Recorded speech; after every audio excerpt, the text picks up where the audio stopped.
也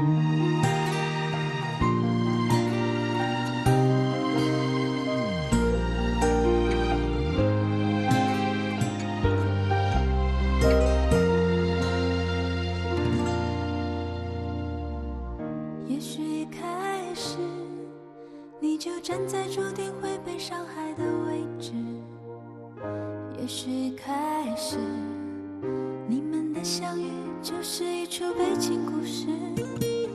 你委屈了自己，只为他那一句我爱你，却忘了爱一个人不应该用这样的方式。算了吧，放了吧，让过去的成为过去吧。醒了吧，好了吧，受伤后也许你会长大。算了吧，放了吧，让过去的成为过去吧。醒了吧，好了吧，受伤后也许你会长大。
让过去的成为过去吧。